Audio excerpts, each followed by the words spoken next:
bahkan senyum kepada teman itu pun sedekah. Jadi kalau sedekah dengan uang memang belum punya uang, nyengir aja banyakin. Assalamualaikum warahmatullahi wabarakatuh.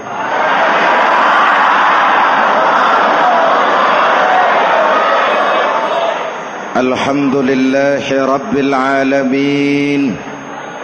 Wassalatu wassalamu ala ashrafil mursalin Sayyidina wa maulana Muhammadin wa ala alihi wa sahbihi ajmain, amma ba'du. Selalu berusaha menyimpan sesuatu yang bisa membawa manfaat, baik untuk dirinya, untuk anak cucunya, maupun untuk keluarganya, untuk masa kini dan masa depannya. Kadang simpanan itu berbentuk uang, kadang berupa tanah, lain saat berbentuk pabrik, dan lain sebagainya. Sementara masa depan yang paling pasti adalah akhirat.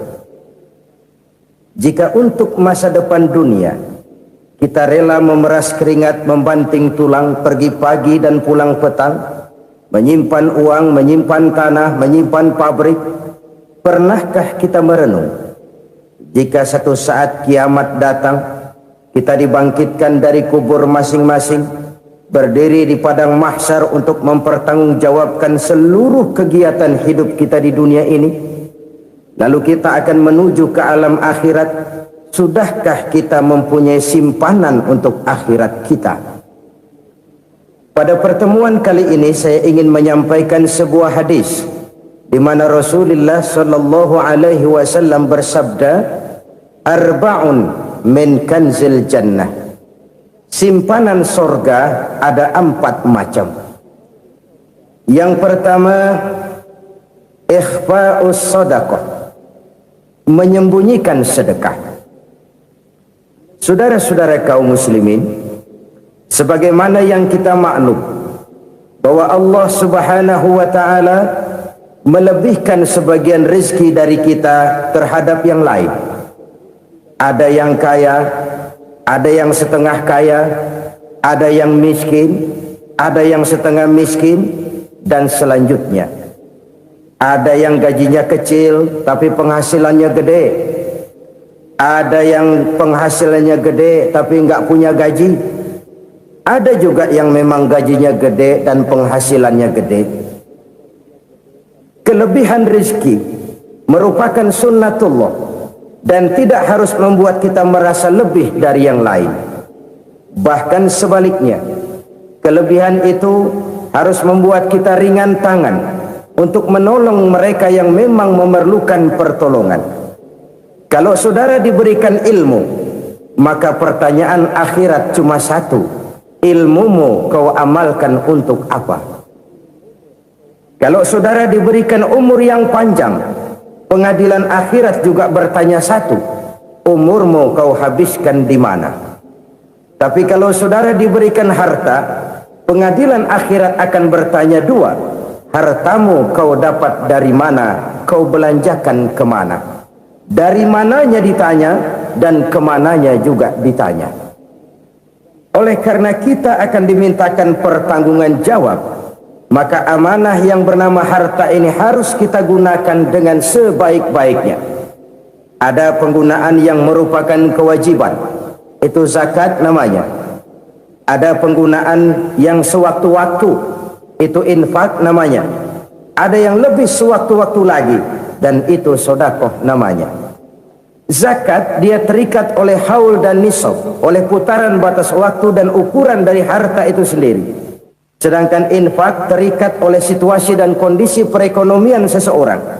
Sedangkan sedekah tidak terikat dengan apapun.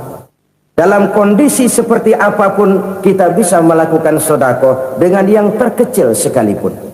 Sampai-sampai Rasulullah sallallahu alaihi wasallam mengajarkan, la tahqiranna minal ma'rufi syai'an walau an talqa akhaka biwajhin talik. Atau ada hadis, tabassumuka fi wajhi akhika laka shadaqah. Senyumanmu kepada temanmu adalah sedekah. Jadi untuk melakukan sedekah tidak harus dalam berbentuk uang. Dengan ilmu kita bisa sedekah, dengan tenaga kita bisa bersedekah, dengan pikiran kita bisa bersedekah, bahkan senyum kepada teman itu pun sedekah. Jadi kalau sedekah dengan uang memang belum punya uang, nyengir aja banyakin. Itu asal pada tempatnya, jangan lalu ketemu tiang listrik cengengesan. Tentu tidak pada tempatnya dan tidak wajar. Nah, sedekah yang paling dicintai Allah adalah sedekah yang disembunyikan. Artinya jauh dari sifat riya. Kan kadang-kadang ada orang sedekah itu disebutkan namanya, apa tidak bagus? Kalau memang niatnya ikhlas, ya bagus-bagus saja. Untuk memberikan sugesti kepada yang lain. Si Fulan bin Fulan nyumbang sekian, diumumkan. Boleh kalau niatnya untuk memberikan rangsangan kepada yang lain supaya dia menyumbang lebih besar dari orang tadi. Tapi kalau itu mendatangkan riya, maka sedekah yang paling dicintai Allah adalah sedekah yang disembunyikan. Tangan kiri saja tidak tahu apa yang diberikan oleh tangan kanan. Sedekah yang dilakukan dengan ikhlas akan merupakan perbendaharaan surga, tersembunyi dari pandangan orang lain, tidak seorang pun tahu.